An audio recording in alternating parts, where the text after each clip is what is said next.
Het belangrijkste nieuws van Curaçao in het Nederlands. Extra Journaal.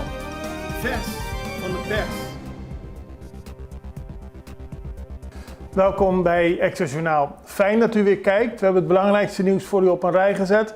En we beginnen met het bericht Tjata luidt noodklok. Dat gaat over Tjata, de overkoepelende organisatie voor de toeristische sector op Curaçao. Volgens Anoushka Kova van Tjata zijn er veel mensen nodig. Lokale krachten zijn de eerste keuze, maar de realiteit dwingt volgens haar de sector om ook buiten de landsgrenzen te kijken. Er zijn namelijk minimaal 2.000 tot 3.000 extra arbeidskrachten nodig binnen onze toeristische sector. En dan gaat het onder meer om hotels, appartementencomplexen, restaurants en toeristische activiteiten. Maar ook voor mensen die werkzaam kunnen zijn in de housekeeping, animatie en wellness. De toerismesector op Curaçao is belangrijk, heel erg belangrijk voor het inkomen. Maar ook heel erg belangrijk is dat er voldoende mensen zijn, aldus Anoushka Kova van de Tjata. Manifestatie tegen genocide, die vond gisteren plaats. De Curaçao for Palestine organiseerde een manifestatie. Die begon om 6 uur 's middags vanaf Weigat en eindigde een uur later bij Fort Amsterdam. Het gaat om een burgercollectief dat zich heeft verenigd onder de naam Corsopa Palestina en zei niet in mijn naam. De eis is dat de regering van Curaçao duidelijk maakt aan de Nederlandse regering dat ze het niet kunnen accepteren dat Nederland iedereen in het Koninkrijk medeplichtig maakt aan massamoord. Een genocide op inmiddels ruim 50.000 Palestijnen, waaronder meer dan 16.000 kinderen. Er kwamen veel mensen op af en de manifestatie verliep zeer ordentelijk. Het was natuurlijk wel te horen dat mensen zich heel erg zorgen maken over de situatie in Gaza. Man Pin wil vergadering over Toebase. De fractie van Man en Pin en de fractie van PAR maakt zich zorgen over de situatie rond het bedrijf Refineria di Curaçao, of zoals we het nu kennen, Toebase. Ze doen een oproep om een vergadering over deze situatie te organiseren, omdat er heel veel onduidelijkheid is, omdat er heel veel onrust is onder de werknemers en zorgen bij mensen die ermee te maken hebben. En volgens de twee fracties is het heel belangrijk om duidelijkheid te brengen. En daarom willen ze daar zo snel mogelijk in het parlement over praten. Minister Silvania verdedigt het beleid van de Bashir-premie. Hij doet dat in reactie op commentaar van het College Financieel Toezicht.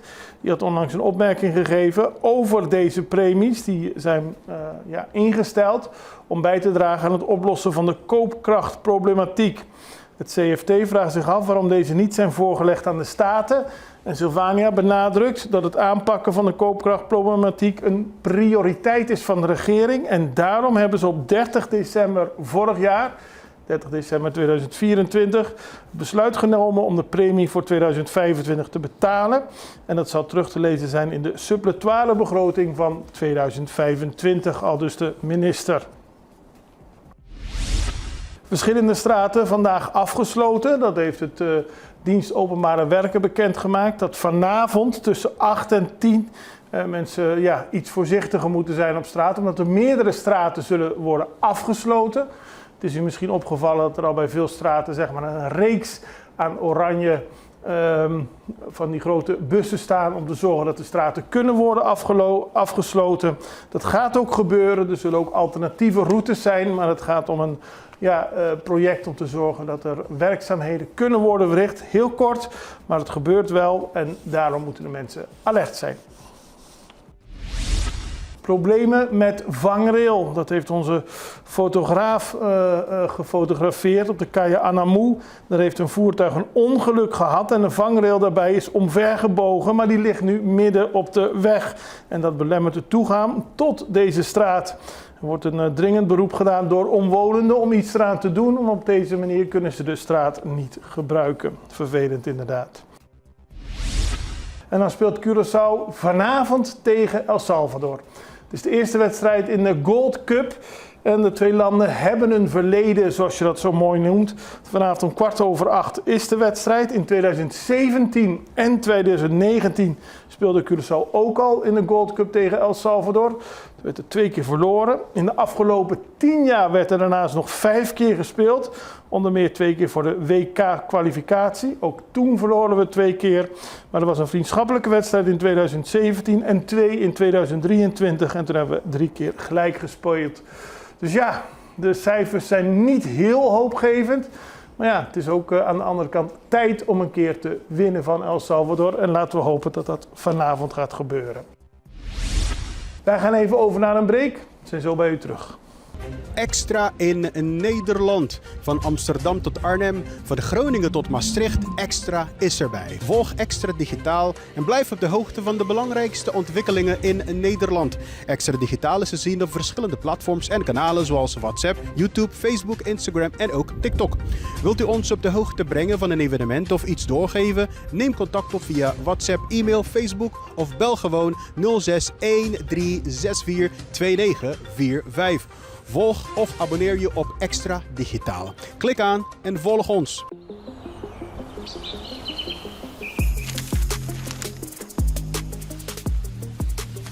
Welkom op Curaçao, een van de mooiste eilanden in de Caribiën. Een ware parel. En het is een eiland waar je van heel veel zaken kunt genieten. Van de natuur, van de zee, van het eten, van de mensen en zoveel meer. Curaçao is een eiland waar heel veel gebeurt op het gebied van politiek, cultuur, sport en zoveel meer. En Extra Journaal brengt het belangrijkste nieuws van Curaçao. Maar we hebben ook aandacht voor al het nieuws op Bonaire en Aruba en op de bovenwinden, Saba, Sint Maarten en Sint Eustatius. En we belichten al het nieuws van alle kanten. Het nieuws is duidelijk, actueel en vers van de pers. Extra Journaal, elke werkdag op Salto. Op Curaçao zijn we de hele dag bezig met het maken van Extra Journaal. Volg ons op je favoriete Amsterdamse zender, Tauro.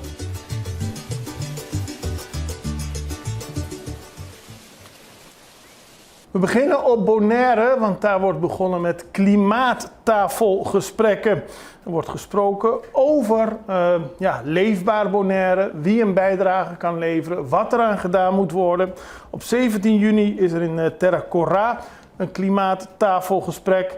Maar de komende dagen wordt het ook in Playa, Niquibocco, Amboina, Rincón, Noord-Salinha en Antriol gehouden. Allemaal momenten voor mensen om te praten over de klimaatverandering en de verschillende bedreigingen. Zoals de zeespiegelstijging, het hetere en drogere weer, sterkere stormen, koraalverbleking, zoetwatertekort.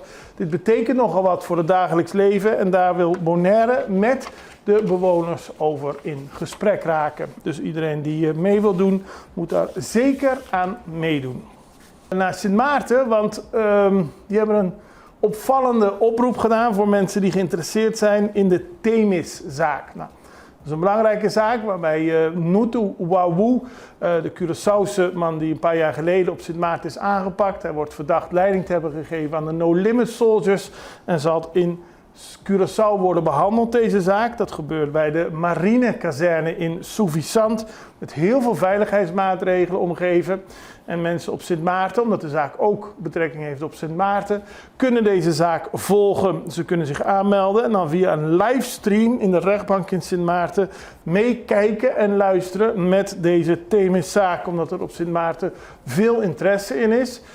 Wawu wordt verdacht van het opdrachtgeven van meerdere moorden, van het beramen van moordaanslagen, van drugsmokkel, witwassen van geld. Het is een lange reeks aan punten die behandeld zullen worden. En daarom is het tussen 23 juni en 4 juli uitgetrokken voor de behandeling van de zaak. En de mensen op Sint Maarten kunnen die dus ook volgen.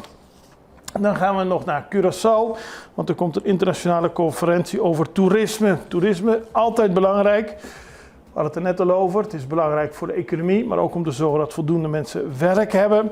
En de 10e internationale conferentie over toerisme en vrije tijdstudies vindt deze week plaats van 18 tot 20 juni op de Universiteit van Curaçao. Het is een 3-daagse bijeenkomst en er zullen internationale deskundigen praten over ideeën en ontwikkelingen op het gebied van toerisme en recreatie. Het is groots aangepakt, want er komen sprekers uit Amerika, Nederland, het Verenigd Koninkrijk, Duitsland, Canada, Barbados, Kroatië, Colombia, Japan, Cyprus en Curaçao. Dan gaan we nog verder met internationaal nieuws, want de voormalig Nicaraguaans president Violeta Chamorro is in ballingschap begraven in Costa Rica. Ze werd 95 jaar en overleed afgelopen zaterdag. Haar familie beloofde tijdens de ceremonie haar stoffelijk overschot terug te brengen naar Nicaragua, zodra het land opnieuw een republiek is, zo stelde de familie. Ze heeft veel voor Nicaragua betekend. Zo werd benadrukt tijdens de begrafenis nadat ze in 1990 via verkiezingen Daniel Ortega versloeg, de voormalige guerrilla-leider van de Sandinisten. Zij heeft later niet meer in haar geboorteland kunnen wonen. Nog steeds is er sprake van een regering van Daniel Ortega. Hij is nu president, de 79-jarige oud-guerrilla-strijder. En hij gaf aan dat inderdaad Chamorro veel voor het land betekend heeft, maar er is geen moment voor een nationale rouw. De familie hoopt ooit terug te keren met haar lichaam naar Nicaragua. Daarmee zijn we aan het einde gekomen van deze aflevering van Access Journaal. We zijn er morgen weer en ik hoop u ook het allerbeste. Tot ziens. Dag.